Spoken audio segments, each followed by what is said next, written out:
The bad news is that time flies, but the good part is that you are the pilot. So you don't have to depend on others to run your own plane.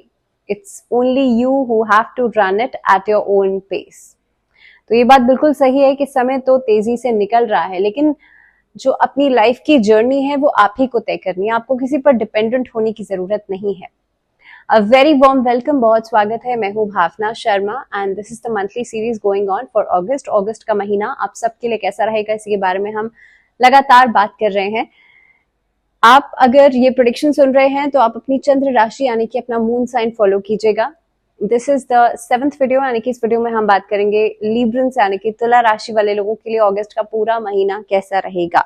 सबसे पहले आपका chart देखते हैं, समझते हैं कि ये पूरा महीना आप लोगों के लिए कैसा रहने वाला है। तो लिब्रंस के लिए देखिए, केतु 12th हाउस में है, शुक्र बुध का कंजंक्ट है आपके 11th हाउस में, सूर्य आपके लिए दशम भाव में है, वहीं पर गुरु मंगल का जो कंजंक्ट है वो आपके लिए 8th हाउस में है, शनि 5th में है और जो राहु है वो आपके लिए 6th हाउस में गोचर करेंगे।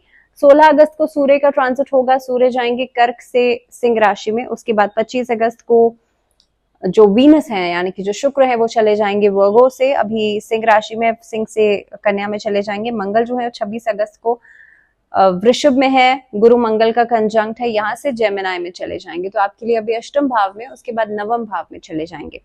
22 तारीख को जो बुध है वो वक्री होने जा रहे हैं।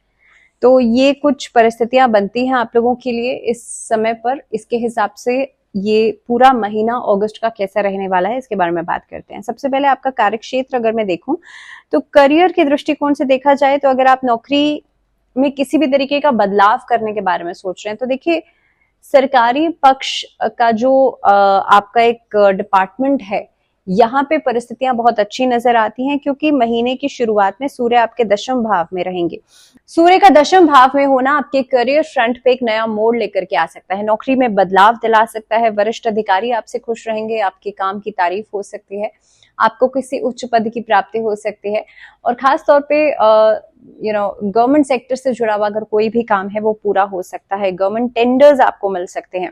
अब छठे भाव के जो स्वामी है देवगुरु बृहस्पति, वो महीने की शुरुआत में अष्टम भाव में रहेंगे, हालांकि पूरे महीने अष्टम भाव में ही रहेंगे, लेकिन हाल फिलहाल में जो महीने की शुरुआत रहेगी उसमें मंगल के साथ कंजंक्ट करेंगे। 26 अगस्त को मंगल वहां से निकल जाएंगे। अब इस परिस्थिति में आपको कॉन्फिडेंस की अगर मैं बात करूं तो यहाँ पर किसी भी चीज के लिए रिस्क लेने से बचना चाहिए। हालांकि आपका कॉन्फिडेंस जो है वो जबरदस्त रहेगा बिकॉज ऑफ सूर्य के गोचर की वजह से, लेकिन इस अवधि के अंदर कहीं ना कहीं पे आपको कोशिश करनी चाहिए ओवर कॉन्फिडेंट होने से आप लोग बचें और बहुत बड़ा अमाउंट का रिस्क लेने से बचेगा, क्योंकि यहाँ पे पैसे का लॉस जो है वो हो सकता है। व्यापारियों के लिहाज से अगर बात की जाए तो देखिए, इस अवधि के अंदर व्यापारियों के लिए कोई बड़ी चुनौतियां आपके सामने आ सकती हैं। किसी भी तरीके का अगर कोई कारोबार आप कर रहे हैं उसमें लेन देन के मामले में थोड़ा सतर्क रहिएगा, चुनौतियों से सावधान रहिएगा, व्यावसायिक संबंधों पर इसका असर पड़ सकता है। आप अगर किसी के साथ कोई ट्रेडिंग कर रहे हैं, कोई डील करने जा रहे हैं तो ऐसी स्थितियों पर असर जरूर पड़ सकता है। यात्राएं जो है वहां पर रुकावट दिखाई दे सकती है या यात्राओं में डिलेज जो है वो आपको देखने के लिए मिल सकते हैं। तो कुल मिलाकर के अगर देखा जाए तो थोड़ा सा धैर्य रख के चलिएगा, क्योंकि सूर्य जो है वो आपको आगे बढ़ने के लिए एक लीग देंगे, लेकिन कहीं ना कहीं पे बाकी प्लानिटरी पोजीशंस जो हैं उसमें धीरे धीरे करके बदलाव होंगे। तो आपको थोड़ा सा धैर्य रख के चलने की जरूरत है, बहुत जल्दबाजी में फैसला लेने से बचिएगा। सेकेंडली, अगर मैं बात करूं आर्थिक स्थिति की, तो आर्थिक स्थिति के लिहाज से ये महीना आपको मिश्रित परिणाम देने वाला है, क्योंकि सूर्य की वजह से पैसा आएगा, अच्छा पैसा आएगा और इनफैक्ट अलग अलग सोर्सेस से पैसा आ सकता है। लेकिन गुरु मंगल का कंजंक्ट यहाँ पे 8th हाउस में है, तो ये पैसे को ब्लॉक करा सकता है। इस अवधि के अंदर अगर मैं शनि की पोजीशन देख रही हूँ तो अष्टम भाव को देख रहे हैं, जिसकी वजह से आपकी दैनिक आमदनी जो है वहां पे तो बढ़ोतरी दिखाई दे रही है, लेकिन छठे भाव में राहु और द्वादश भाव में केतु, ये कहीं ना कहीं पे अनवांटेड एक्सपेंसेस को शो करते हैं, ऐसे खर्चों को शो करते हैं जो अचानक से आपके सामने आ सकते हैं। तो ऐसी स्थिति में आपको थोड़ा सा सतर्क रहने की जरूरत है। देवगुरु बृहस्पति की पोजीशन की वजह से धार्मिक खर्चों की जो स्थिति है वो बन सकती है। इनफैक्ट इस स्थिति के अंदर आप देखेंगे दूसरी आपके द्वितीय भाव को देख रहे हैं, आमदनी को भी बढ़ा रहे हैं, तो मेहनत करना एक आपके हाथ में है, आपके कंट्रोल में है ये चीज, तो मेहनत करना नहीं छोड़िएगा। और दूसरी बात, 22 अगस्त को जब बुध वक्री अवस्था में दशम भाव में आएंगे और 25 अगस्त को शुक्र जो है वो द्वादश भाव में चले जाएंगे, इस परिस्थिति में भी खर्चे बढ़ेंगे। तो इस महीने के अंदर ऐसे कई सारे ऐसे कई सारे फेजेस हो सकते हैं जिसमें कि अचानक से आपके खर्चों पे एक एक एलिवेशन होता हुआ नजर आएगा आप लोगों को, लेकिन आमदनी जो है वो स्टेबल रहेगी। तो यू नीड टू डिसाइड कि इस अवधि में आपको किस तरीके से चीजों को टैकल करना है। हालांकि 16 अगस्त के बाद जब सूर्य 11th में चले जाएंगे तो वो एक स्टेप आगे बढ़ाने का काम करेंगे आपको, आपका कॉन्फिडेंस भी बढ़ेगा, विल पावर भी बढ़ेगी। बट मैंने अगेन वही चीज कही कि कॉन्फिडेंस बढ़ेगा उसका मतलब ये नहीं है कि आप ओवर कॉन्फिडेंट हो जाएं और बिना वजह के रिस्क लेने लग जाएं, इस चीज से थोड़ा सा बचिएगा। स्वास्थ्य के नजरिए से देखा जाए तो ये जो समय रहने वाला है खासतौर पे थोड़ा सा सावधानी बरत के चलेंगे, क्योंकि मंगल अष्टम भाव में बृहस्पति के साथ रहेंगे। स्टमक रिलेटेड प्रॉब्लम्स में बढ़ोतरी हो सकती है। शनि पंचम भाव में विराजमान है और इसी तरीके से अगर देखा जाए तो देखिए पंचम भाव 6th, 7th और 8th, ये यहां से आप रोग जो है वो देखते हैं, यहां से हेल्थ इश्यूज जो है वो देखते हैं। इस परिस्थिति के अंदर कहीं ना कहीं पे आपकी लापरवाही की वजह से फूड इनटेक अगर इस तरह का हो रहा है एंड बिकॉज ऑफ दिस ये बदलता हुआ मौसम रहेगा तो infection, food allergies, food poisoning जैसी समस्या जो है वो बार बार परेशान कर सकती है। तो कोई भी आप फूड इनटेक कर रहे हैं वो मेक श्योर कि बाहर का बहुत ज्यादा नहीं खाएं, बहुत ज्यादा जंक फूड आप लोग नहीं लें। इस अवधि के अंदर डिहाइड्रेशन से बचिएगा और खास तौर पे अगर जरा सा भी आपको लगता है कि आपका स्वास्थ्य बिगड़ रहा है तो मेडिकल आप एक सलाह जरूर लीजिएगा। सेल्फ मेडिकेट करने से बचिएगा, क्योंकि उस स्थिति में आपकी जो सिचुएशन होगी वो ज्यादा खराब हो सकती है। रिलेशनशिप्स की बात करते हैं तो देखिए प्रेम संबंधों के लिहाज से बुध और शुक्र की पोजीशन जो है पंचम भाव पर दृष्टि डालेंगे। प्रेम संबंधों की जो एक रफ्तार है वो उसमें तेजी नजर आएगी आपको। इनिशियल फेज में रिलेशनशिप्स बेहतर रहेंगे और ऐसी स्थिति में कहीं ना कहीं पे जिन लोगों के लॉन्ग डिस्टेंस रिलेशनशिप्स चल रहे हैं उनका मिलना हो सकता है, किसी तरह की कोई मीटिंग जो है वो हो सकती है, आप ज्यादा समय अपने पार्टनर के साथ बिताएंगे। इसके बाद अगर यहाँ पर वक्री शनि भी पंचम भाव में रहेंगे जो कि आपके कहीं ना कहीं पे एक लॉयल्टी दिखाई देती है, क्योंकि शनि देखिए ऐसा नहीं है कि अगर 5th हाउस में है तो वो सिर्फ प्रॉब्लम्स ही क्रिएट करेंगे, यहाँ पर लॉयल्टी को भी दर्शाएंगे शनि। तो इस अवधि के अंदर आप अपने पार्टनर के प्रति लॉयल भी रहेंगे, लेकिन कुछ ऐसी परिस्थितियां बन सकती हैं जिसमें कि विरोधाभास हो सकता है, छोटे छोटे पॉइंट्स को लेकर के कुछ डिसएग्रीमेंट्स हो सकते हैं।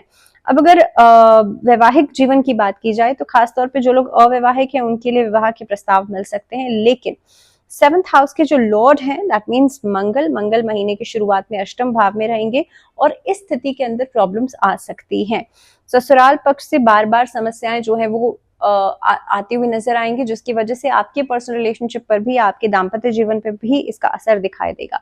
वक्री शनि की दृष्टि आपके सप्तम भाव पर भी है जो कि वाद विवाद को बढ़ाने का काम करेगी और मंगल 26 अगस्त को जब नवम भाव में चले जाएंगे यहां से आपके संबंध बेहतर होना शुरू होंगे, यहीं से आप अपने पार्टनर के साथ किसी लंबी दूरी की यात्रा पर भी जा सकते हैं। पारिवारिक जीवन के लिहाज से बात की जाए तो देखिए दूसरे भाव के स्वामी महीने की शुरुआत में मंगल जो है वो अष्टम भाव में रहेंगे और ये परिस्थिति एक तरीके से वाद विवाद को तो दर्शाएगी, लेकिन बहुत ज्यादा चीजों को खराब इसलिए नहीं करेगी क्योंकि देवगुरु बृहस्पति भी साथ में बैठे हैं। तो इसीलिए अब देवगुरु बृहस्पति की यहाँ से दृष्टि आपके चतुर्थ भाव पर भी पड़ती है, जो कि क्योंकि 4th हाउस जो है वो सुख का भाव है और यहां से जो भी आप सुख भोग रहे हैं उसमें थोड़ी सी कमी आती हुई नजर आएगी। चौथे भाव के स्वामी ऑलरेडी शनि है जो कि पंचम भाव में वक्री अवस्था में बैठे हैं, इसलिए बार बार आप परिवार के हित का सोचते हुए यहाँ पे नजर आएंगे। आप बार बार उनके अच्छे के बारे में सोचेंगे, उनके लिए उनकी अपनी रिस्पॉन्सिबिलिटीज उनके प्रति जो है उनको पूरा करने के बारे में सोचेंगे। नाउ मदर की हेल्थ जो है वो बेहतर रहेगी, इनफैक्ट आप भी काफी हद तक अलर्ट रहेंगे उनकी हेल्थ के लिए। आपके फादर की हेल्थ का जहां तक सवाल है 16 अगस्त के बाद जो सूर्य हैं वो सिंह राशि में आ जाएंगे, आपके फादर की हेल्थ जो है वो बेहतर हो सकती है आफ्टर दिस पीरियड। सेकेंडली अगर मैं बात करूं, अगर कोई कोर्ट कचहरी का मामला चल रहा है तो वो भी 16 अगस्त के बाद परिस्थितियों में बदलाव आने शुरू होंगे जो कि आपके लिए फेवरेबल रहेंगे। अब अगर बात की जाए स्टूडेंट्स की तो देखिए एजुकेशन के लिहाज से ये महीना बहुत प्रोडक्टिव भी रहेगा और हार्ड वर्किंग भी स्टूडेंट्स रहेंगे। एकेडमिक्स की मैं बात कर रही हूँ, अगर कोई कॉम्पिटिटिव एग्जाम्स की जो बच्चे तैयारी कर रहे हैं वो बहुत ज्यादा फोकस नजर आते हैं। बट लगभग लगभग अगर बात की जाए 16 अगस्त के बाद से थोड़ी सी आपकी जो कॉन्फिडेंस है वो बढ़ता हुआ नजर आएगा। ये यानी कि जैसे मैंने पहले भी कहा था कि कॉन्फिडेंस ओवर कॉन्फिडेंस में नहीं बदल जाए, इस चीज का ध्यान रखिएगा। तो ऐसा नहीं हो कि आपको ऐसा लग रहा है कि भाई मुझे सब कुछ आता है, मैं सब कुछ कर सकता हूँ या कर सकती हूँ। Don't get into that track. कोशिश कीजिएगा अपना फोकस जो है वो बना करके रखें। और शुक्र का जब ट्रांजिट होगा तो हो सकता है उस अवधि में आर्ट या कला के जो स्टूडेंट्स हैं या इस डायरेक्शन में जो बच्चे कुछ ना कुछ करना चाहते हैं, उन लोगों को थोड़े से रिजल्ट्स में कमी दिखाई देगी। But for a short period of time initial phase में ये स्थितियां आप लोगों के लिए बेहतर रहेगी। बल्कि एज अ स्पीकर या वर्बली अगर आप कुछ करना चाहते हैं, खासतौर पे आप कहीं पे स्पीकर हैं, कहीं पे काउंसलर हैं, कहीं पे आप कुछ इस तरह का काम करते हैं, तो भी आपके लिए परिस्थितियां इनिशियल फेज में अच्छी रहेंगी।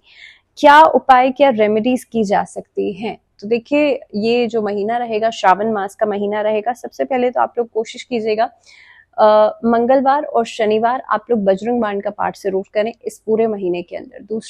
दूसरी रेमेडी आप लोगों के लिए रहेगी इस महीने के अंदर, शनिवार के दिन जो काली चींटियां होती हैं, उनके जो खोपरे होते हैं, उस पर आप सफेद आटा जो है वो जरूर डालें। तीसरी रेमेडी इस महीने में आप लोगों के लिए रहेगी, महामृत्युंजय मंत्र का चैंट कीजिएगा। उससे हेल्थ बेनिफिट्स तो आपके रहेंगे ही रहेंगे, लेकिन साथ ही साथ में शनि की वजह से जो समस्याएं हैं वो भी खत्म होंगी। तो ये कुछ रेमेडीज हैं जो कि इस महीने में आप लोग कर सकते हैं। और इसी के साथ इस वीडियो में फिलहाल इतना ही, दीजिए इजाजत, लेकिन जुड़े रहिए चैनल के साथ। अगली वीडियो में बात करेंगे हम लोग स्कॉर्पियो यानी कि वृश्चिक राशि, लेकिन तब तक के लिए दीजिए इजाजत और ध्यान रखिए।